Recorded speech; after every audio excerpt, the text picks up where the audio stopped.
এটা হচ্ছে আমার টিনের বাংলো বাড়ি। কি সুন্দর বাড়ি দেখো একপাশে, আর বাড়ির সাথে একদম প্রাইভেট পার্সোনাল সুইমিং পুল। এত সুন্দর প্রাকৃতিক একটা গ্রাম্য পরিবেশ এই জায়গাটায়, এই জন্য এই বাড়িটা আমার এত পছন্দের। বেশ কয়েকদিন পরে আমি আবারও চলে আসছি আমার টিনের বাড়িতে। গতদিন আমার এই বাড়ির ভিডিও দেওয়ার পর অনেকে আমাকে জিজ্ঞেস করছো, আপু এই টিনের ঘরটা ভাড়া দিবা কিনা। আগে আমার এই টিনের বাড়িটা ভাড়া দেওয়াই ছিল, বাট 4-5 মাস হলো কেউই থাকে না, একদম জঙ্গল হয়ে গেছিল পুরা বাড়িটা। 4-5 দিন টানা খাটাখাটুনি পরিষ্কার করার পর এখন মোটামুটি একটা অবস্থায় আসছে আমার এই টিনের বাড়িটা। তবে আমার আর প্ল্যান নাই এই বাড়ি ভাড়া দেওয়ার। আমি নিজে এখন মাঝে মাঝে আসবো এই বাড়িতে আর সুন্দর করে এই বাড়িটা সাজাবো। বাড়িতে কারেন্ট, টয়লেট, বাথরুম সবকিছুরই ব্যবস্থা আছে। এখন সুন্দর একটা রান্নাঘর করতে হবে। বারান্দাওয়ালা ছোট্ট এক রুমের একটা টিনের ঘর, সামনে উঠান আছে, এত গাছপালা, আর আরেক পাশে হচ্ছে এরকম বিশাল বড় একটা পুকুর। বাড়িটার লোকেশন খুবই সুন্দর একটা জায়গায়। বর্ষার সময় তো পুকুরের পানি আরো বেড়ে যাবে, এখন পানি প্রায় শুকিয়ে গেছে। তবে এই জায়গাতে একটা বেড়া দেওয়ার পরিকল্পনা করতেছি।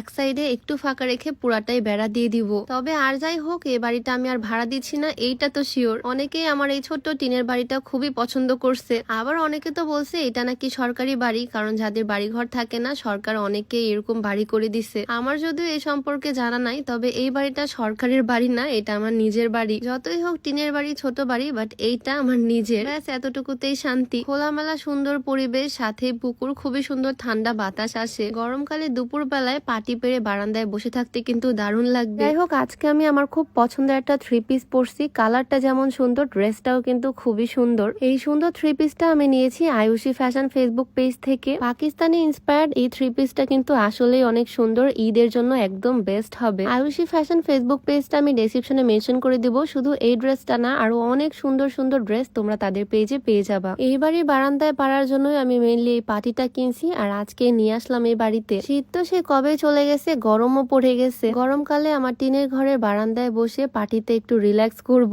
আজকে এই বাড়িতে আসার আসল রিজনই হচ্ছে এই বেড়াটা দেওয়া। বাড়ির সাথে একদম পুকুর, আর এই জায়গাতে বাঁশ পুঁতে বেড়া দেওয়া হবে। আমার শ্বশুর আব্বু আসছে, কারণ এই কাজগুলো তো আর আমরা একা পারবো না। আমি একটু মাতবুরি করে হাত লাগাতে গেছিলাম, বাট এই কাজগুলো আমার জন্য না, কোনোভাবেই পারলাম না। দেন আব্বুকেই দিয়ে দিলাম। তার কাটা টাইপের একটা বেড়া আছে, এইটাই সুন্দরভাবে দিয়ে দেওয়া হবে এখানে। আর এখানে কিছু লতানো গাছপালা দিয়ে দিব, যাতে এই জায়গাটা দেখতে আরো বেশি সুন্দর লাগে। আমার হাজবেন্ড, আমি, আমার শ্বশুর আব্বু, আমার দেবর সবাই মিলে আজকে আসছি আর কাজ করতেছি, মানে বেড়াটা দিচ্ছি আর কি। যদিও খুব একটা সময় লাগেনি, আধা ঘন্টার মধ্যে একদম কমপ্লিট। আমার এই বাড়িটা অনেকেই মনে করে গ্রামে, আসলে এই পরিবেশটা গ্রামের মতোই। বাড়ির আশেপাশের পরিবেশটাও দেখো কি সুন্দর। আর এই হচ্ছে আমাদের বাড়ির পাশের পুকুর। পুকুরটা কিন্তু বিশাল বড়, পানিও একদম ঠান্ডা, মন চাচ্ছে এই গরমের মধ্যে পানিতে একদম ঝাঁপ দিই। এইদিকে রোজা রেখে বেড়া টেড়া দিয়ে আমার হাজবেন্ড প্রচুর টায়ার্ড, সে তো বারান্দাতে বসে আছে, আর তার জন্য আমি নিয়ে আসছি ছোট্ট একটা গিফট। এটা হচ্ছে একটা ওয়ালেট। ওর পুরাতন ওয়ালেটটা অনেকটাই পুরনো হয়ে গেছিল, নতুন একটা নিব ভাবতেছিলাম। পুরাতন ওয়ালেটের অবস্থাটা জাস্ট দেখো, একদমই 12টা বেজে গেছে, নোংরা হয়ে গেছে পুরাই। আসলে ছেলেদের গিফট করার জন্য বেস্ট একটা জিনিস হচ্ছে ওয়ালেট। আগেরটাও আমি গিফট করছিলাম, আর আজকে নতুন একটা গিফট করলাম। ওর টাকা পয়সা সবকিছু নতুনটাতে পার করতেছে। নতুন ওয়ালেটেও আমাদের বিয়ের ছবি দেওয়া আর সুন্দর করে লেখা। ছেলেদের গিফট করার জন্য বেস্ট একটা জিনিস হচ্ছে ওয়ালেট, আর তাও যদি হয় নিজেদের ছবি এরকম খোদাই করে কাস্টমাইজ করা, তাহলে তো কোনো কথাই নাই। এই সুন্দর কাস্টমাইজ করা ওয়ালেট সাথে কাস্টমাইজ কার্ড সবকিছু আমি নিয়েছি মিস্টার গিফটম্যান ফেসবুক পেজ থেকে। কার্ডটাও কিন্তু খুবই সুন্দর, এইটাও কাস্টমাইজ করে নিয়েছি। তোমরাও চাইলে নিজেদের ছবি, নাম দিয়ে প্রিয় মানুষের জন্য এরকম সুন্দর সুন্দর গিফট কাস্টমাইজ করে নিতে পারবা। মিস্টার গিফটম্যান ফেসবুক পেজটা আমি ডেসক্রিপশনে মেনশন করে দিয়ে রাখবো। তো যাই হোক, আজকের ভিডিওটা এখানেই শেষ করছি। সবাই ভালো থাকো, সুস্থ থাকো, দেখা হয়ে যাবে নতুন ভিডিওতে। সবাইকে আল্লাহ হাফেজ।